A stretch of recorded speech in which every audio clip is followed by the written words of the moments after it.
एक नगर में एक बहुत धनवान साहूकार रहता था, जिसके घर में धन की कमी नहीं, परंतु उसको एक बहुत बड़ा दुख था कि उसके कोई पुत्र नहीं था। वह इसी चिंता में दिन रात लगा रहता था और पुत्र की कामना के लिए प्रत्येक सोमवार को शिव जी का व्रत और पूजन किया करता था। सायंकाल को शिव जी के मंदिर जाकर शिव जी के वृक्ष के सामने दीपक जलाया करता था। उस समय भक्ति भाव को देखकर श्री पार्वती जी ने शिव जी महाराज से कहा, महाराज, यह साहूकार अपना अनंत भक्त है और सदैव आप व्रत और पूजन बड़ी श्रद्धा और भक्ति से करता है। इसकी मनोकामना पूर्ण करनी चाहिए। शिव जी ने कहा, हे पार्वती, यह संसार कर्म क्षेत्र है। खेत में जैसे बीज बोया जाता है, वैसे ही फल काटता है। इस प्रकार इस संसार में जो जैसा कर्म करता है, वैसा ही फल भोगने को मिलता है। पार्वती ने अनंत आग्रह से कहा, महाराज, जब यह आपका अनंत भक्त है और यदि इसको किसी प्रकार का दुख है तो अवश्य दूर करना चाहिए, क्योंकि आपका सदैव भक्त पर दयालु करते हैं और उनके दुखों को दूर करते हैं। यदि आपके ऐसा ही होना चाहिए तो मनुष्य की आपकी सेवा, व्रत और पूजन क्यों करेंगे। पार्वती जी का ऐसा आग्रह देखकर शिव जी महाराज कहने लगे, हे पार्वती, इसको कोई पुत्र नहीं है। इसी चिंता में यह अति दुखी रहता है। इसके भाग्य में पुत्र न होने पर भी मैं इसको पुत्र की प्राप्ति का वर देता हूँ,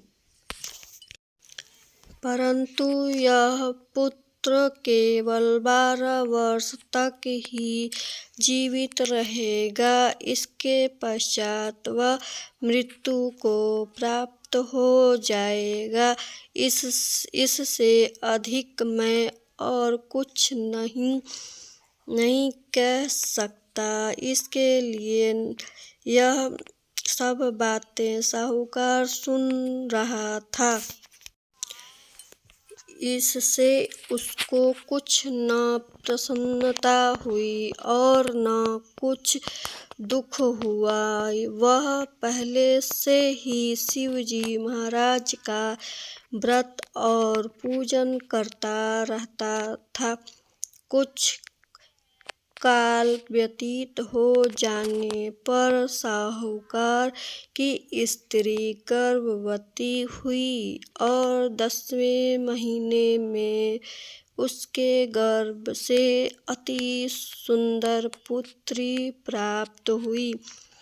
साहूकार के घर में बहुत खुशी मनाई गई, परंतु साहूकार ने उसकी केवल 12 माह की आयु जानकर अधिक खुश प्रकट नहीं की और न ही किसी को भेद बताया जब तक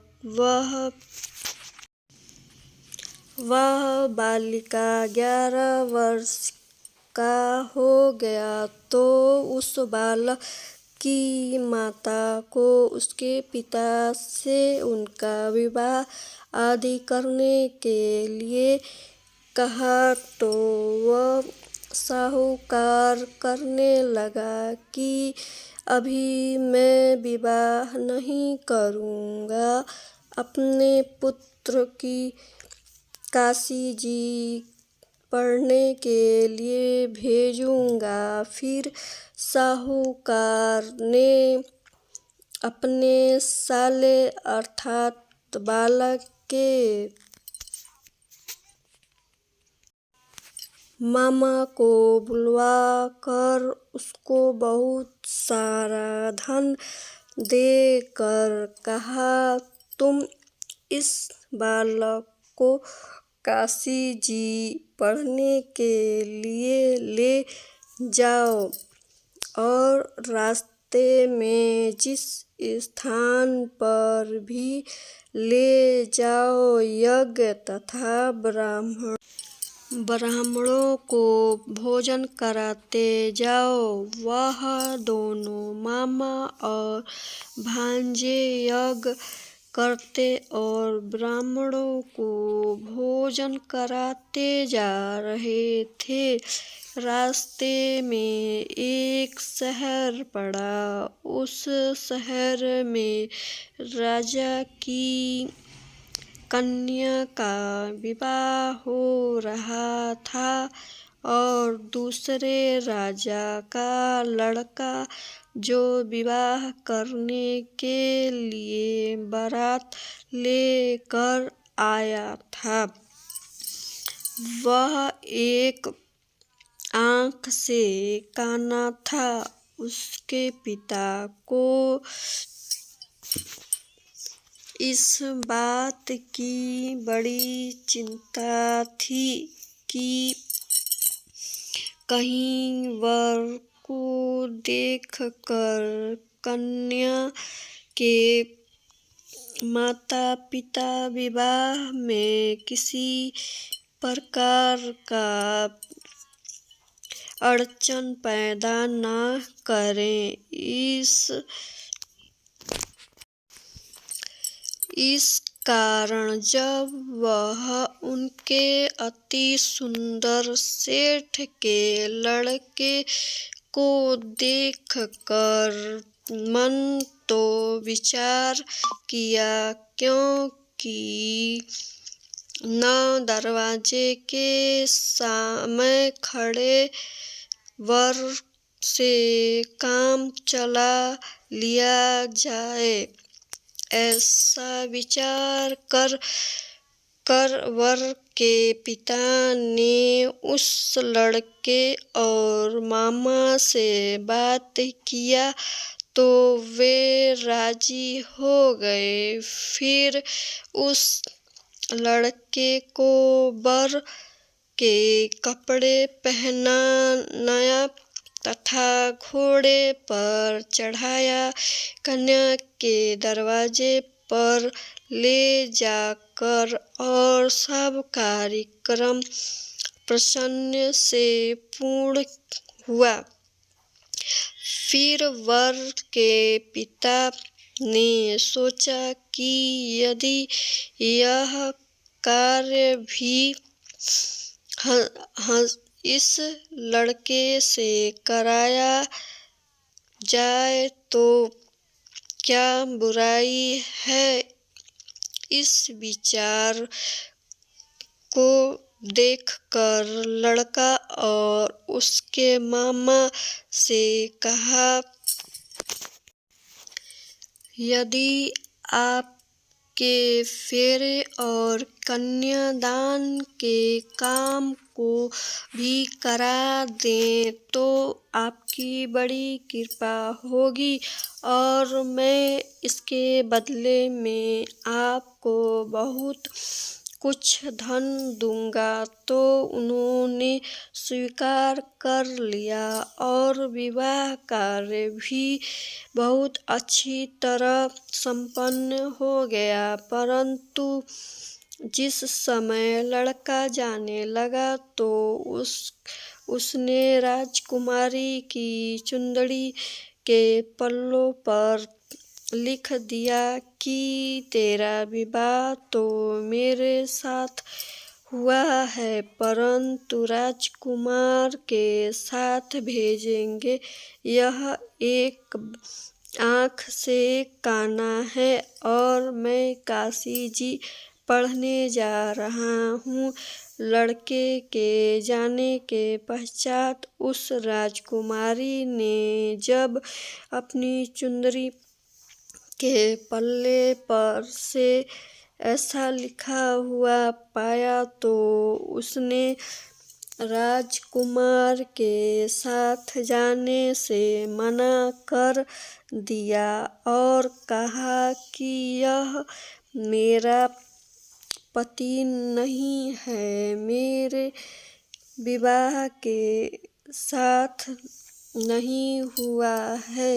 मेरा विवाह जिसके साथ हुआ है वह तो काशी पढ़ने गया है। राजकुमारी के माता पिता ने वह अपनी कन्या को विदा किया और बारात वापस चली गई। उधर सेठ का लड़का और उसका मामा काशी पहुंच गया। वहां जाकर उसने यज्ञ और लड़के ने पढ़ाना शुरू कर दिया। जब लड़के की आयु 12 साल हो गई तो उस दिन उन्होंने यज्ञ रचा रखा था कि लड़के ने अपने मामा से कहा, मामा जी, आज मेरी तबीयत कुछ ठीक नहीं है। मामा ने कहा, अंदर जाकर सो जाओ। लड़का अंदर जाकर सो गया और थोड़ी देर में उसके प्राण निकल गए। जब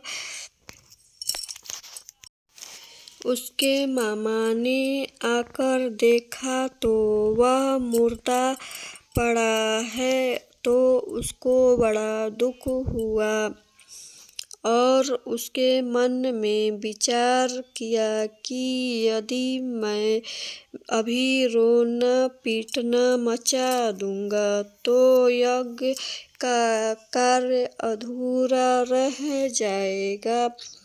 अतः उसने जल्दी से यज्ञ का कार्यक्रम समाप्त किया। ब्राह्मणों के जाने के पश्चात रोना पीटना आरंभ कर दिया। संभवश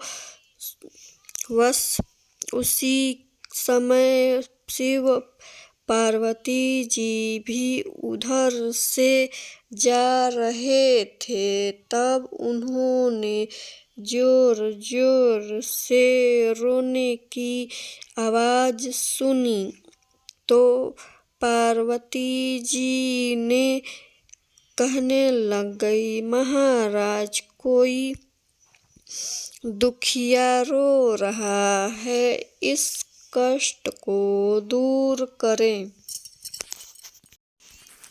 जब शिव जी पार्वती ने पास जाकर देखा तो वहां एक लड़का मुर्दा पड़ा था। पार्वती जी ने कहने लग गई, महाराज, ये तो सेठ का लड़का है जो आपने वरदान से हुआ था।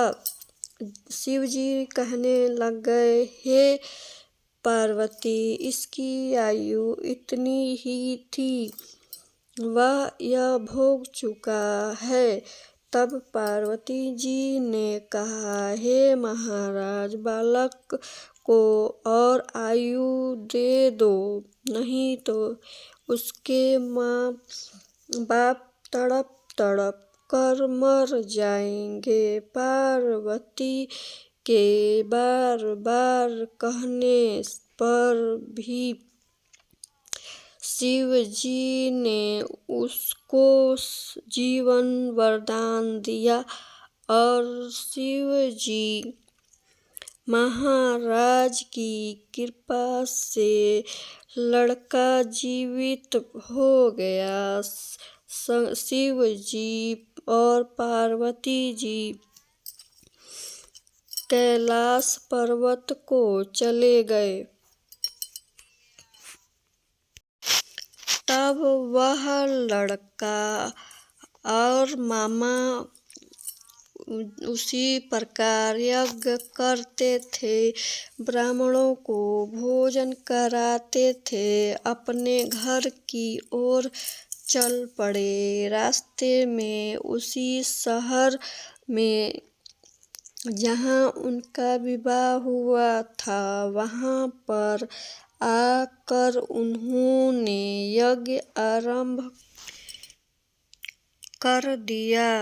तो उस लड़के के ससुर ने उसको पहचान लिया और अपने महल में ले जाकर उसकी बड़ी खातिर की, साथ ही बहुत से दास दासियां सहित आदरपूर्वक लड़की और जमाई को विदा किए। तब वह अपने शहर के निकट आए तो मामा जी ने कहा कि मैं पहले तुम्हारे घर जाकर खबर करता हूँ।